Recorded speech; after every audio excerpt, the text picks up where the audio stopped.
Good morning friends. तो कैसे हैं? बेहतर ही होंगे और आप लोग अपनी पढ़ाई को एंजॉय कर रहे होंगे और मज़े से पढ़ रहे होंगे। तो आज हम नीतीश सर आपके पढ़ाई को और बेहतर और सुविधाजनक बनाने के लिए हम यह क्लास लेकर आए हैं। और इस क्लास में हम लोग देखेंगे क्लास 10th। इस क्लास में क्लास 10th के हिस्ट्री पढ़ेंगे और हिस्ट्री का चैप्टर जो फर्स्ट है यूरोप में राष्ट्रवाद। इस अध्याय में इस लेक्चर में हम लोग इसी बात पर चर्चा करेंगे कि ये राष्ट्रवाद है क्या, इसकी उत्पत्ति कैसी हुई, ठीक, और इसमें क्या क्या एक्स्ट्रा सभी बातों को जानेंगे। तो पहले देखिए जो चैप्टर है यूरोप में राष्ट्रवाद, तो पहले हम लोग को समझ लेना है कि यूरोप क्या है। अगर हम लोग इसके बारे में समझ गए कि यूरोप क्या है तो समझेंगे राष्ट्रवाद क्या है। पहले तो यूरोप तो जान रहे हैं, फिर समझेंगे राष्ट्रवाद और फिर दोनों को जानकर पढ़ेंगे। पहले हम लोग समझेंगे यूरोप, फिर समझेंगे राष्ट्रवाद, फिर दोनों को मिक्स करके फिर समझेंगे यूरोप में राष्ट्रवाद। तो चलिए इसकी चर्चा करते हैं। यह यूरोप क्या है? यह एक महादेश है, महादेश। जिस तरह आप जानते हैं कि दुनिया में 7 महादेश है, उन 7 महादेश में से एक महादेश कौन सा है? यूरोप। और इस महादेश में बहुत सारे देश है। जैसे में अगर हम बात करें तो इसी में आपको मिलेगा इटली, दूसरा जर्मनी, रूस, एक मिनट यहाँ पर 3 नंबर, यहाँ पर 4 नंबर, फ्रांस, ब्रिटेन, ठीक, और है पोलैंड,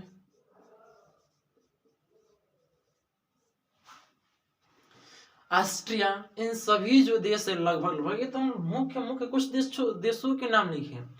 यूरोप में बहुत सारे देश हैं, तो इन सभी देशों के जो समूह है ना, इन्हीं देशों के समूह को कहते हैं यूरोप।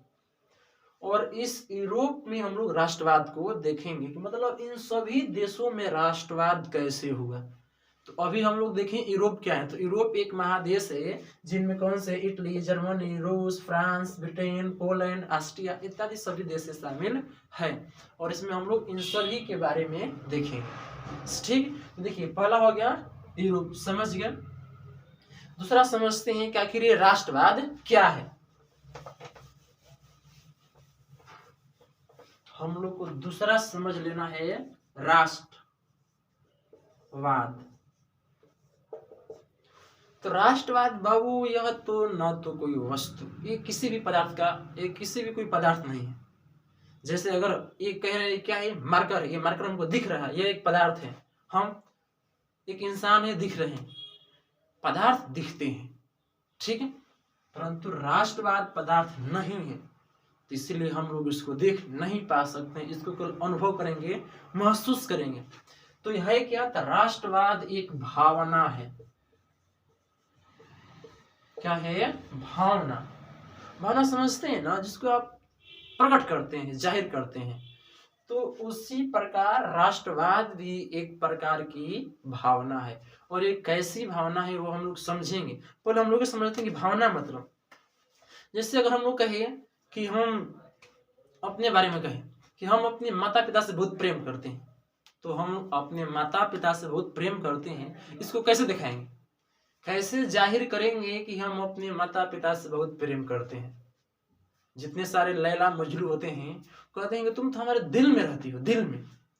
और दिल में वो रहती हैं तो ब्लड कहाँ पॉकेट में रहता है? नहीं ना। समझिए, अगर कोई दिल में रहता है तो ब्लड कहाँ रहेगा? पॉकेट में नहीं। वो क्या कर रहे हैं, उसके कहने का तात्पर्य कि वह इंसान हमारे हृदय में नहीं है। भावना है मतलब आपके प्रति जो लगाव है, कहने का क्या मतलब है? लगाव, प्रेम, ठीक। ये सभी स्नेह, ये सभी जो है इसी को आप कह सकते हैं क्या है? भावना है। आपको किसी के साथ हो सकता है, किसी को अपने माता पिता के साथ है, किसी को अपने महबूब के साथ, प्रेमिका के साथ है, किसी को अपने देश के प्रति है, ठीक, किसी को अपने गांव के प्रति है, किसी को अपने शहर के प्रति है, किसी का हो सकता है किसी जानवर के प्रति हो। सभी का अपना अपना जो भावना है, जो लगाव है, जो प्रेम है, क्या है? अलग अलग व्यक्तियों के अलग अलग वस्तुओं के साथ होता है, परंतु हम लोग यहाँ पर भावना के बारे में नहीं चर्चा करना है, हम लोग को चर्चा करना है राष्ट्रवाद। ठीक, तो राष्ट्रवाद भी इसी भी प्रकार की एक क्या है, भावना है। और ये भावना कैसा कह सकते हैं, तो देखिए राष्ट्रवाद एक प्रकार की भावना है जो लोग किसी विशेष भौगोलिक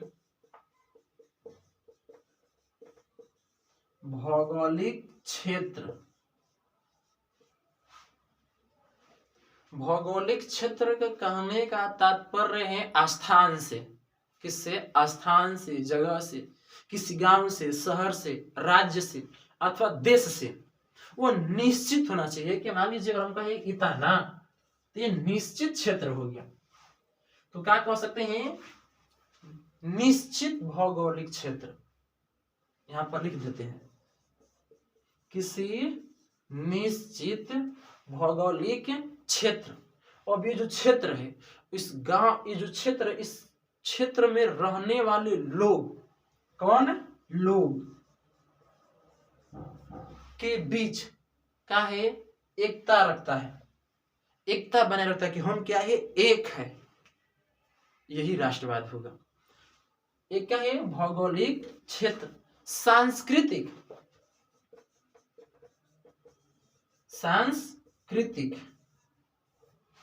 समानता,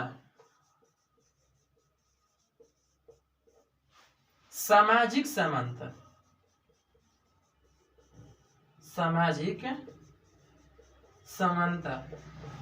ये जो सभी है ना, इन्हीं सभी सांस्कृतिक मतलब रहन सहन, खान पान, जैसे मान लीजिए जो जैसा कपड़ा पहनता है, आप जैसे पहनते हैं उसी तरह कपड़ा कोई और पहना है, आप कहते हैं ना कि इस व्यक्ति का विचार हमारे जैसा, क्योंकि जैसे हम पहने कपड़े उसी तरह के भी पहने। जो खाना आप खाते हैं अगर वैसा ही खाना कोई दूसरा खाता है तो आपके और उसके प्रति क्या है, तालमेल बढ़ता है, आप उसके साथ बात करते हैं। ठीक, आप जो जो बोली बोलते हैं उसी भाषा को बोलने वाला आप कह सकते हैं भाषा, क्या, भाषा। जैसे मान लीजिए हम बोल रहे हैं हिंदी में, आप भी बोल रहे हैं हिंदी में, तो हम दोनों व्यक्ति क्या कर लेंगे, बात कर लेंगे। हम बोले हिंदी में, कोई बोले उर्दू में, कोई बोले उर्दू में, कोई बोले पंजाबी में, कोई पंजाबी में, कोई बोले चाइनीज में, कोई जापानीज में, कोई इंग्लिश में। तो क्या करेंगे कि इस तरह से क्या होगी, वार्ता हो ही नहीं पाएगी, क्योंकि न तो मैं उसकी बातों को समझ पाऊंगा और न वो मेरी बातों को समझ पाएगा। और जब बातों को समझ नहीं पाएंगे तो उसके प्रति लगाव नहीं होगा, उसके प्रति हमारी लगाव नहीं होगी, अथवा उसके प्रति हमारा प्रेम ना होगा। और जब प्रेम ना होगा तो हमारे उसमें किसी भी प्रकार की कोई भावना नहीं रहेगी। उसके कार्य करने से हमें किसी भी पर उसके सही अथवा गलत कार्य करने से हम पर कोई प्रभाव नहीं पड़ेगा। ठीक, इस तरह होते हैं ना, गाँव में कुछ लोग होते हैं जो गलत करते हैं, हम लोग कहते हैं कि झगड़ा करता है, करें तो हमें क्या फर्क पड़ता है, कहते हैं, मतलब वो झगड़ा कर रहा है उससे हमें कोई फर्क नहीं पड़ता है, मतलब उससे हमें कोई लगाव नहीं, ना तो उसके साथ हमारी मित्रता का दोस्ती होती तो क्या होते, हम लोग कहते कि ना भाई अगर उसको चोट लगेगा तो वो परेशान होगा, और वो परेशान होगा तो हमारा दोस्त है, हमारा मित्र है, परेशान हम भी होंगे। ठीक, और आप ये जो सोच रहे हैं ना, यही तो आपका लगाव है, यही आपकी भावना है, यही प्रेम है। और अगर यही होने लगे अधिक मात्रा में, एक विस्तृत क्षेत्र में, एक विस्तृत भौगोलिक क्षेत्र में जो वहाँ के लोग रहते हैं और उनके सांस्कृतिक और सामाजिक समानता एक जैसी होने लगी, उन सभी को एकता की अनुभूति करने ना है कि वो फलाना हमारे सभा, शिलाना हमारे सभा, लखो सिंह बतासा सिंह हमारे से है, और ये होने लगे नहीं, पूरी जो आसपास हमारा जो समाज है और इस समाज में जितने सारे लोग हैं ये सभी हमारे जैसे ही हैं, हम उनके जैसे हैं और वो हमारे जैसे हैं। ठीक, तो ये जो भावनाएं जब आने लगेगी तो वही होता है राष्ट्रवाद। मतलब आप अपने देश के प्रति, आप अपने राष्ट्र के प्रति अगर भावना रखते हैं तो होता है राष्ट्रवाद। चलिए हम इसके एक परिभाषा को बताते हैं क्योंकि बहुत महत्वपूर्ण है और कई बार परीक्षा में पूछ चुका है, इसको मिटाते हैं।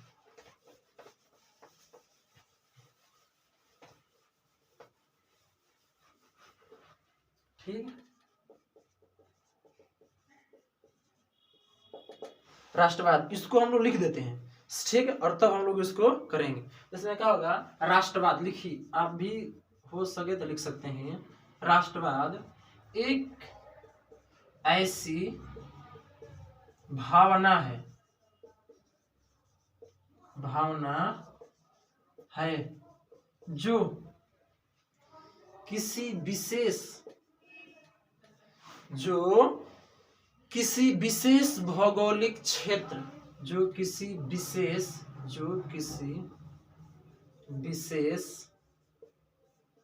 भौगोलिक, सांस्कृतिक या सामाजिक क्षेत्र में रहने वाले लोगों के बीच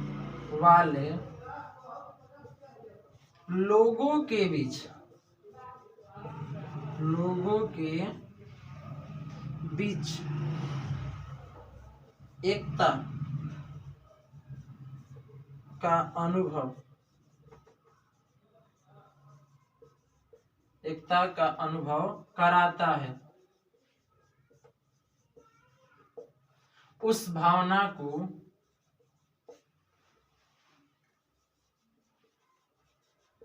भावना को राष्ट्रवाद कहते हैं। उस भावना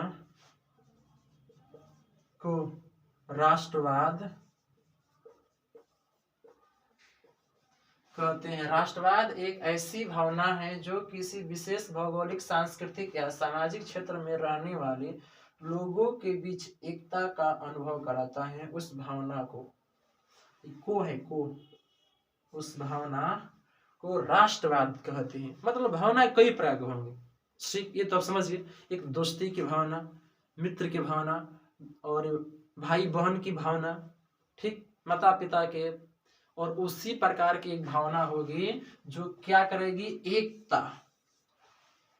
जब कह दे कि ना आप और हम सभी एक समान हैं, एक ही है, मिलकर है। क्यों? क्योंकि हम लोग किसी एक क्षेत्र में रहते हैं, और यह एक क्षेत्र हो सकता है, एक घर भी हो सकता है। इस क्षेत्र का अर्थ है कि हम लोग एक ही घर में रहते हैं, भाई बहन हो जाएंगे या भाई भाई हो जाएंगे, एक है तो एकता है ना, कि प्रेम है कि नहीं। अथवा आप एक गांव के हो सकते हैं, जैसे अगर आप मान लीजिए आप जिस गांव में रहते हैं अथवा आप जिस शहर में रहते हैं, अपने गांव अथवा अपने शहर को छोड़कर किसी दूसरे गांव या दूसरे शहर में गए, और वहां पर आप ही के गांव अथवा आप ही के शहर के किसी व्यक्ति से भेंट हो जाए, दोस्ती उसी समय हो जाती है। कहते हैं कि आप ही वहीं से हैं जहां हम भी हैं, और आप एक साथ रहने लगते हैं, बातचीत करने लगते हैं। तो ये क्यों हुआ? दोस्ती जो आपको हुआ, क्यों? क्योंकि आपका भौगोलिक जो क्षेत्र है एक है। अथवा अगर ये राज्य के बारे में कहा जाए या ये वजह देश के प्रति, ठीक, और इन सभी का मतलब एक ही है। अगर ये कहें छोटे पैमाने पर ये हो जाएगा, बड़े पैमाने पर मतलब एक कम क्षेत्र में, ये बड़ा क्षेत्र में। तो जो भौगोलिक क्षेत्र मतलब एक बड़ा क्षेत्र में, एक देश के रूप में, और देश में जितने सारे लोग रहते हो सभी को आप अपना समझ, उसमें एकता देखने लगे, नहीं हम सभी एक है। चाहे बिहार के हैं, चाहे उत्तर प्रदेश, चाहे पंजाब, महाराष्ट्र, गुजरात, कश्मीर, कन्याकुमारी, कहीं कहीं हम सभी एक है, हम सब भारतीय हैं। जब कल हम भारतीय हैं, हम भारत माता के संतान हैं, हम सभी भारतीय भाई बहन की तरह है, भाई बहन की तरह है। भाई बहन कहाँ आता है? अपने घर में। और इस घर का एक भौगोलिक क्षेत्र, उसी को हम अगर देश के रूप में ले लिए, देश को अपना घर बना लिए, देश को अपना घर बना लिए, तो इस घर में रहने वाले जितने सारे लोग हैं, या तो आपके भाई होंगे या बहन होंगे। आगे आपकी एकता कि हम एक है और हम एक साथ मिलकर कोई कार्य करेंगे, संभव होगा। सांस्कृतिक मतलब कपड़े का, किस प्रकार का खाना खाते हैं, कपड़ा पहनते हैं, ये सभी अगर एक हो। सामाजिक, आप जिस समाज में रहते हैं उसी समाज में भी रहते हैं, आप जहाँ बैठते हैं, खेलते हैं, कूदते हैं, पढ़ते हैं, वहीं पर वो भी सभी कार्य करता है। मतलब सामाजिक एकता है, सभी लोगों में एक तरह होता है, एकता होता है, यही है राष्ट्रवाद।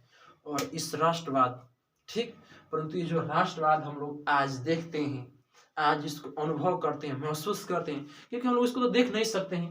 क्योंकि राष्ट्रवाद क्या है, अभी बात है भावना, वस्तु को हम लोग देख सकते हैं, विचार को थोड़ी देख सकते हैं। और ये क्या है, विचार है, भावना है। तो आज जिसको हम लोग महसूस करते हैं, इसकी उत्पत्ति कहाँ पर हुआ था? यही यूरोप। इसी यूरोप में इस राष्ट्रवाद की भावना की उत्पत्ति हुई थी, और वह उत्पत्ति कैसे हुई थी इसको हम लोग अभी देखते हैं। ठीक, देखिए किसी भी चीज का जो आरंभ है वो कहीं ना कहीं होता है, और जब कब कहीं आरंभ होता है तो उसके आरंभ होने का भी कुछ वजह होता है। इसी तरह कोई चीज आरंभ नहीं होता है या ना, अथवा ना किसी चीज की समाप्ति होती है। अगर आप कोई कार्य आरंभ कर रहे हैं तो उसके पीछे आपका उद्देश्य होगा। कोई कार्य अगर बंद कर रहे हैं तो उसके पीछे कुछ ना कुछ कारण होगा। तो इन सभी जो राष्ट्रवाद की भावना उत्पन्न होगी कहाँ? यूरोप में। सोचिए कि यूरोप में क्यों हुआ, एशिया में क्यों नहीं हो गया, अफ्रीका में क्यों नहीं हो गया, अमेरिका में क्यों नहीं होगा? कुछ तो वजह होगा, तो इसको भी हम लोग जाने। देखिए जो राष्ट्रवाद की भावना की अगर उत्पत्ति देखा जाए, उत्पत्ति कहाँ हुआ था? यूरोप में, यूरोप महादेश। और इस यूरोप महादेश के भी एक निश्चित देश था, वो था फ्रांस। जो फ्रांस है, सर्वप्रथम यहीं से राष्ट्रवाद की भावना का विकास हुआ, और यहाँ के लोगों में एकता की अनुभूति करना आरंभ की। एकता और कई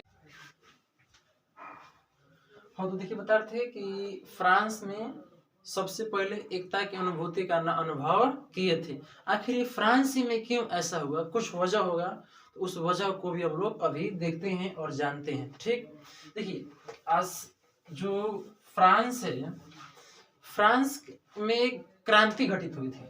फ्रांस में, जिसको फ्रांसीसी क्रांति कहते हैं, फ्रांसीसी क्रांति कहते हैं, और ये क्रांति 1789 ईस्वी को हुआ था।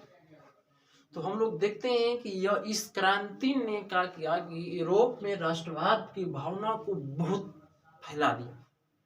यूरोप यूनियन का ये कि फ्रांसीसी क्रांति ही एक ऐसी क्रांति थी जिन्होंने राष्ट्रवाद का उदय किया, और देखते ही देखते यह यूरोप के साथ अन्य महादेशों में भी इस भावना का प्रसार बहुत ही तीव्र गति से हुआ। ठीक, तो लोग समझते हैं कि फ्रांस में आखिर कैसे इस भावना की उत्पत्ति हुई। क्योंकि देखिए कुछ भी चीज की उत्पत्ति होती है या कोई भी चीज नष्ट होता है, अर्थात किसी चीज का निर्माण होता है या कोई चीज नष्ट होता है, तो उसके पीछे कुछ ना कुछ वजह होता है। तो इसके भी कुछ वजह होगी, तो उसी वजह को हम लोग जानते हैं। तो क्या होगा कि फ्रांसीसी क्रांति से पहले का यूरोप, पहले का यूरोप हम लोग पहले देख लेते हैं कि जब क्रांति नहीं हुआ था उससे पहले वहाँ का कैसा यूरोप था, वहाँ के लोगों के जीवन कैसी थी, जीवन यापन कैसी थी, और किस प्रकार, आखिर क्या वजह थी कि फ्रांसीसी क्रांति हुई। और इस फ्रांसीसी क्रांति ने यूरोप में राष्ट्रवाद को प्रोत्साहन किया। इसके पीछे कुछ वजह होगी। तो देखिए क्रांति से पहले क्या था कि जो फ्रांस था ना, वहां पर राजाओं का मनमानी शासन था। आप जानते हैं कि राष्ट्रवाद के पहले पूरी दुनिया में, केवल यूरोप में, एशिया में नहीं, पूरी दुनिया में क्या था? राजतंत्र था, अर्थात राजा का शासन था, राजा ही शासक होता था, और उसके मरने के बाद उसका उत्तराधिकारी अर्थात उसका पुत्र, चाहे वह कार्यभार संभालने में योग्य हो या न हो, वही शासक बनता था। ठीक, साथ साथ इनकी अपनी मनमानी शासन थी, मन में जो आता था उसी को करते थे, मन में नहीं आया नहीं करते थे। जब मन किसी को, अगर देखिए इनके अपने मूड पर होता है ना, जैसे मूड बेहतर है तो अच्छा है, मूड खराब है तो एकदम खराब है। इनकी सबसे बड़ी राजतंत्र का हम लोग कह सकते हैं सबसे बड़ी कामयाबी क्या थी, इनके पास अपना कोई नियम कानून संविधान लिखित रूप पर नहीं था कि इस जुर्म की सजा हम यही देंगे। जैसे होता क्या था कि मान लीजिए कोई अगर हत्या किया है और किसी व्यक्ति के कोई व्यक्ति हत्या किया है, जैसे मान लेते हैं यहाँ पर एक व्यक्ति है ए और एक व्यक्ति है बी। व्यक्ति ए ने व्यक्ति बी को मार डाला है, हत्या किया है, और अब इसको सिपाहियों ने पकड़ कर ले गए हैं राजा के पास। लेकिन राजा खुश है, राजा एकदम मस्त है।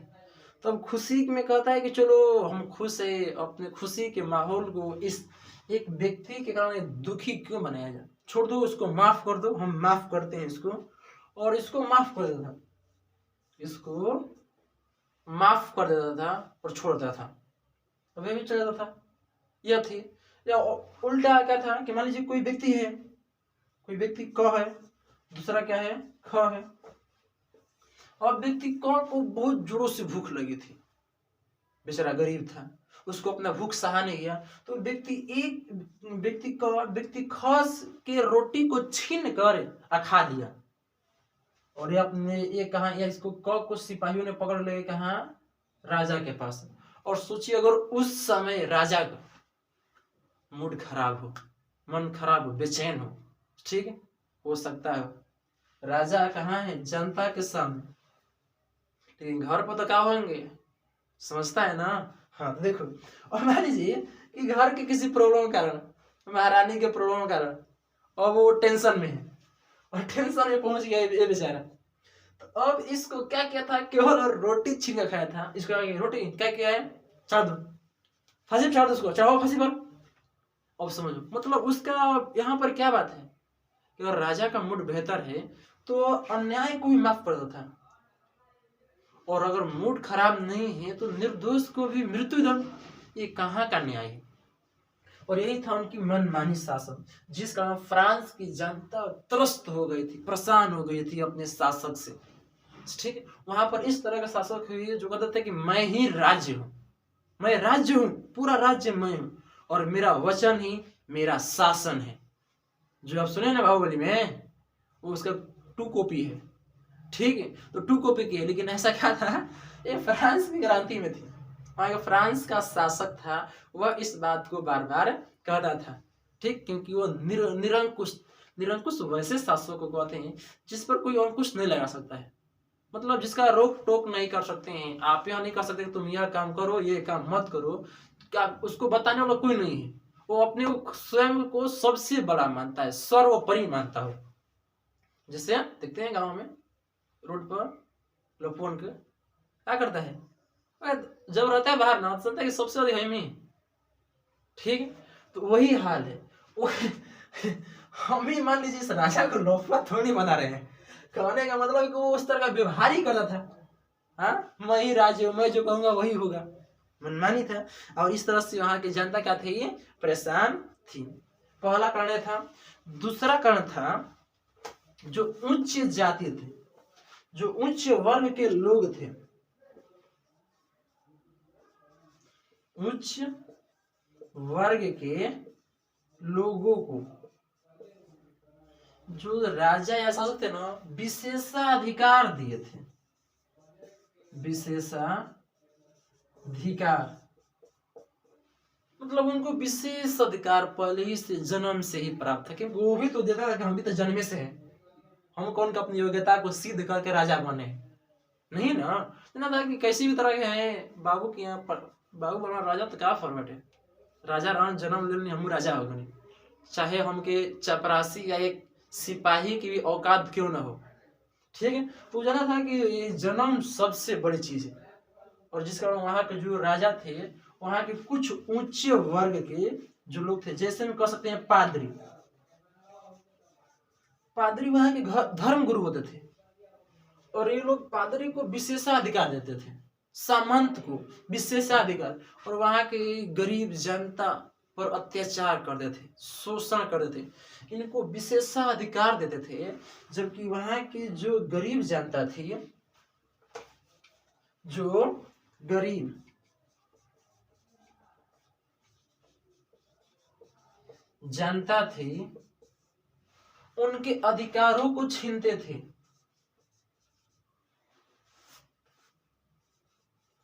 उनके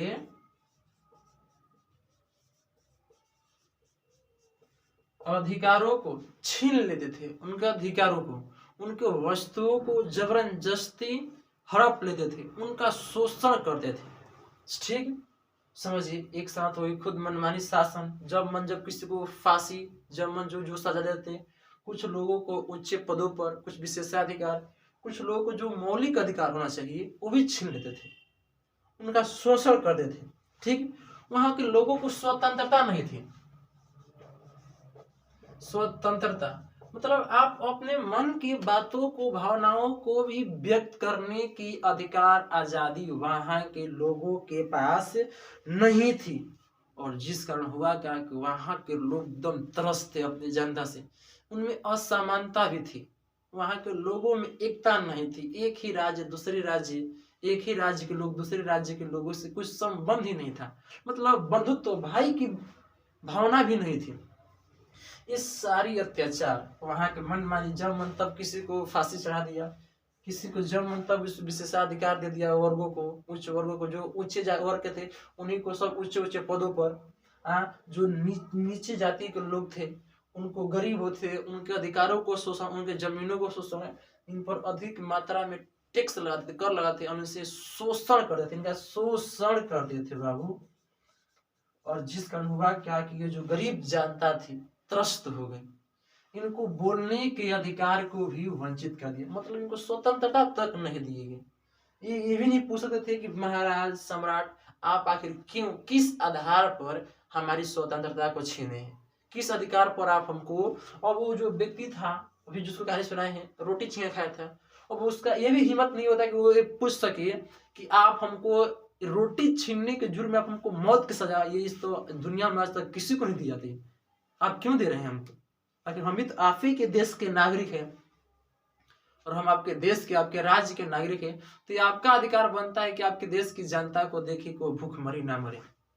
और हम भूख से तड़प रहे थे, रोटी छीन कर खा लिए हैं, और आपकी मन इस तरह है, आपकी बेचैनी अपनी मैडम से लेकर है, झाड़ा उनसे हुआ राती को, और आप उनका क्रोध हम पर उतार रहे हैं, हमको फांसी चढ़ा रहे हैं, यह कहने का भी उनको अधिकार वहां के जनता को नहीं था। जिस कारण वहां की जनता में आक्रोश आ गई, और वो लोग का कि ये आंदोलन कर दिए, क्रांति कर दी, और यह क्रांति हुई थी 1700। ठीक, और जिस कारण हुआ क्या कि वहां के सम्राट को, वहां के राज को, राजतंत्र को समाप्त कर दिया गया, नष्ट कर दिया गया। वहां के जनता, देखिए अगर आप किसी को अत्याचार कर रहे हैं ना, तो अत्याचार का भी एक लिमिट होता है, एक सीमित होता है, और अगला अगर आपके कोई अत्याचार को सह रहा है तो उसकी भी एक सहन क्षमता है, एक तब तक वो सहन करेगा जब तक उसमें सहन करने की क्षमता होगी। और जब देखेगा कि अब हमारे हद से बाहर होगा तो भी कहेगा चल आप तो, या तो तू रहेगा नहीं तो मैं रहूंगा, अब जो होगा फरियाद लेंगे, लड़के देख लेंगे। तो ही हुआ वहां के जनता के पास, कहाँ के, फ्रांस के, जो फ्रांस के है यह जनता और वहां के राजा के बीच फ्रांसीसी क्रांति हुई, जिस कारण का हुआ कि वहां की जनता ने वहां के राजा को उखाड़ फेंका, और वहां पर से राजतंत्र को हमेशा हमेशा के समाप्त कर दिया।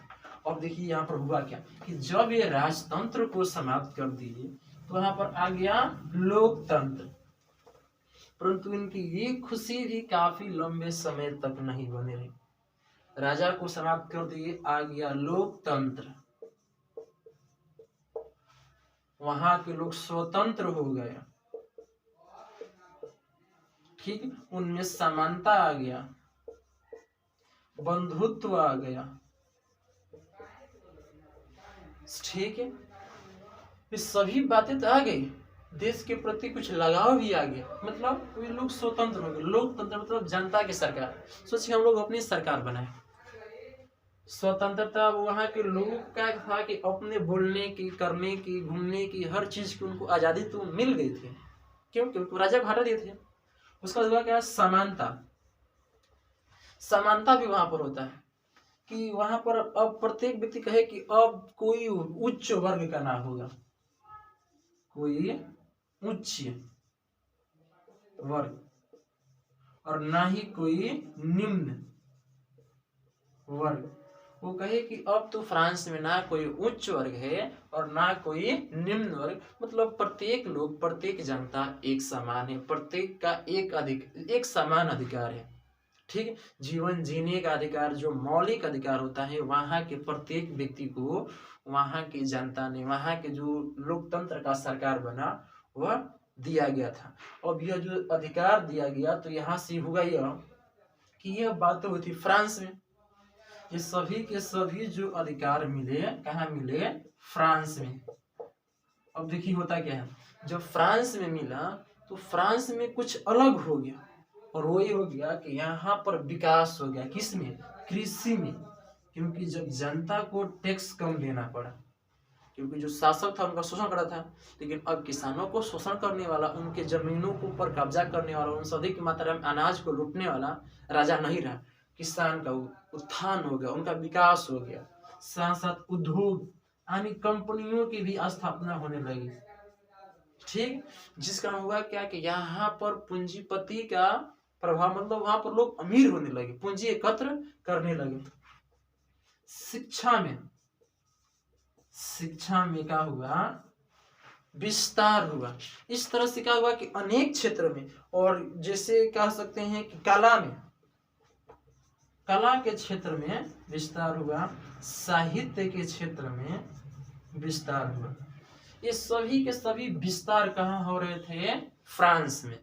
फ्रांसीसी क्रांति के बाद कृषि में विकास, उद्योग में, शिक्षा में, कला में, साहित्य में फ्रांस में विस्तार हो रहा था। तो हुआ देखिए क्या कि फ्रांस में जब विस्तार हो रहा था तो उसके अगल बगल देश न देख होते रहिए, ये फ्रांस में ये भी तो पहले तो बहुत कमजोर रहे, वैसे तो गरीब रहे, वो अचानक इतना अमीर कैसे हो गए? यहाँ के लोग में खुशहाली क्या बात बाटे।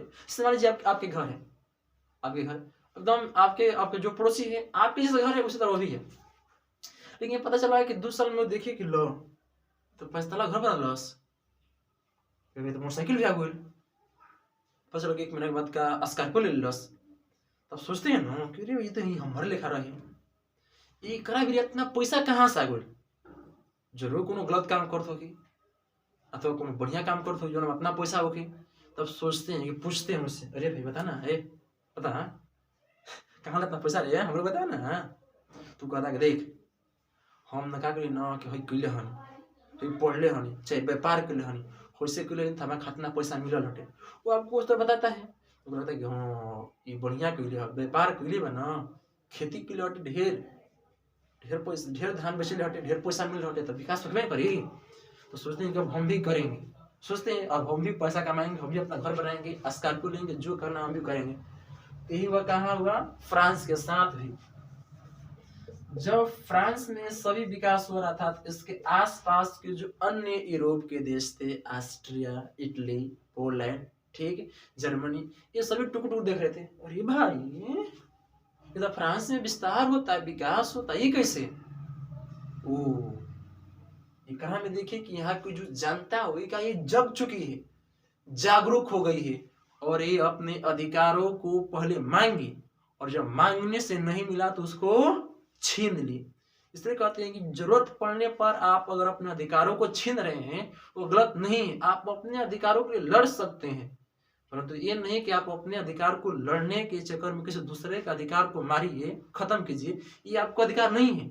परंतु इतना अधिकार हमारे और प्रत्येक मनुष्य के है कि वो अपने अधिकार के रक्षा के लिए किसी के सामने लड़ सकता है। तो देखिए कि यहाँ पर फ्रांस के जो लोग थे अपने अधिकार के लिए क्या किए कि अपनी जनता से लड़े, सॉरी अपने जो राजा है अपने राजा से लड़े, और वहां पर राजतंत्र को उखाड़ फेंके। तो अन्य देशों ने देखा कि अगर हम हो उड़ा देवे के, उठा देवे के, अगर हम भी अपने राजा को हटा देंगे तो हमारी भी स्थिति कैसे हो जाएगी? फ्रांस के लोगों की तरह हो जाएगी। हम में क्या हो जाएगा? हम भी लोकतंत्र हो जाएंगे, स्वतंत्रता आ जाएगी, समानता आ जाएगी, बंधुत्व आ जाएगी, और हमारे यहाँ भी कृषि का विकास होगा, उद्योग का, शिक्षा का, हमारे यहाँ के भी प्रत्येक लोग पढ़े लिखे निकलेंगे, कला का, साहित्य का, मतलब हमारा अपना भी विकास होने लगेगा।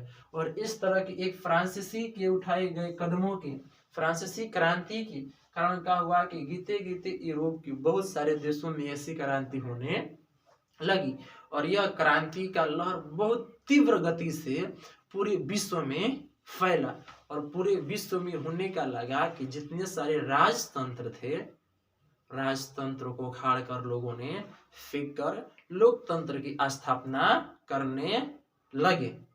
ठीक, और हम लोग अब इसको आज हम लोग यहीं पर छोड़ते हैं।